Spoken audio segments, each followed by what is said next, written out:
Sweet. Today I will be showing you how to replace a controller on a electric bike, more specifically the Bafang controllers. So to start, you don't need to take the chain ring off or the crank arm off. I just did that to help with the camera angle. But it's pretty simple. You just have 3 bolts that you need to remove. They're not tight at all. But when you pull it off, make sure that you don't pull off the gasket with it. The bolts are kind of hidden too, so just be careful. You don't start cranking on it. Use the last 2 or just that one? It's 2. Oops. Still one more down there? That's okay. Batteries? Yeah. And then one last one. When you do pull it off and are looking to replace it, make sure that your Anderson cables come off and you have the right connections for them. These ones are just kind of there's a female and a male end, and don't touch them together because they will spark. That one sparked a little bit, but not bad. But when you're inside the controller, you have the green, yellow, and blue are your phases. This connection is your torque sensor, PAS, pedal assist sensor. And these ones in the silicone here are your Hall phase sensors. And the silicone can be difficult to get through. This one's been dug out already, but I use a small lens screwdriver for sunglasses, and that works amazingly. So you just unplug all those. Easy as that.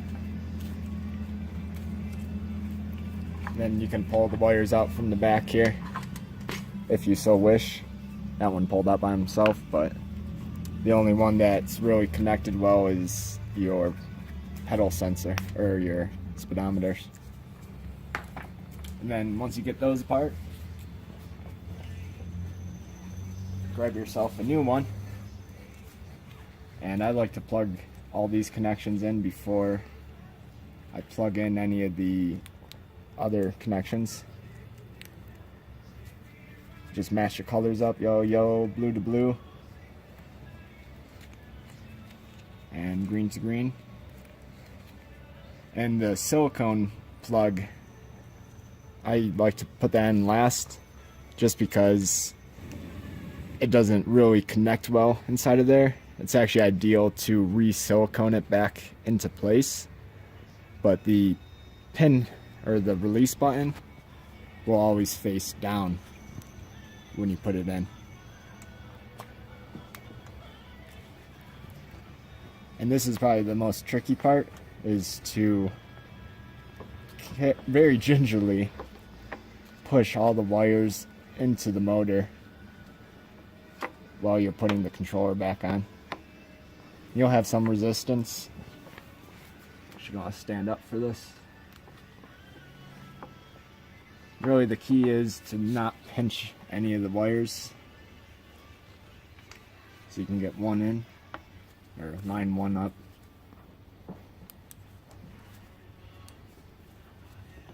Get your bolt in there.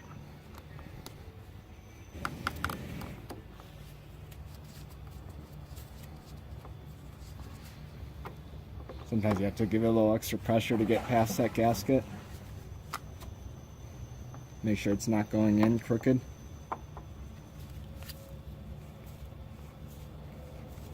I just like to loosely put one in while you force all the other wires down into place.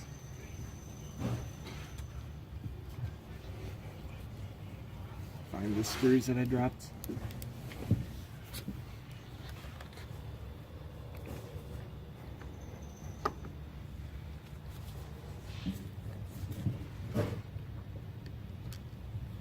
It's not lining up good, so you can just back this out. If you get all the wires lined up properly, it should slip on relatively easily. But sometimes these phase wires put some good pressure against what you're trying to push on, like this. This is the one that's holding me back, is this blue one. So you just try to work your way in. Now it's the green wire that's trying to stop me.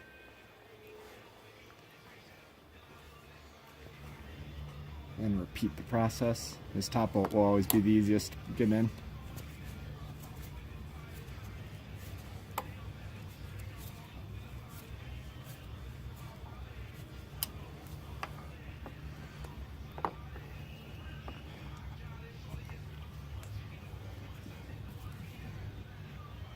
Just trying to see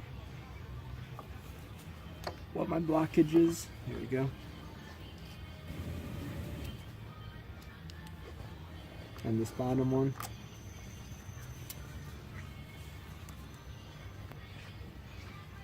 If you can find it. Sometimes you need to give the controller a little bit of pressure.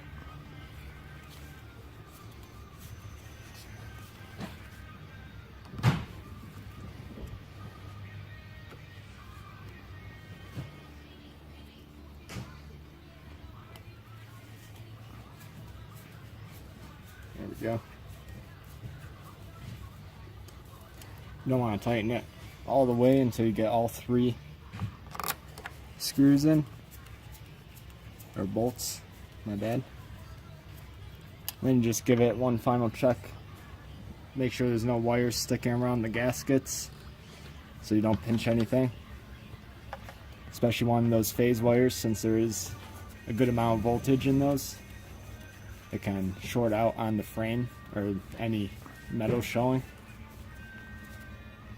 And they only need about 4 pounds of pressure each bolt, or 4 Newton meters.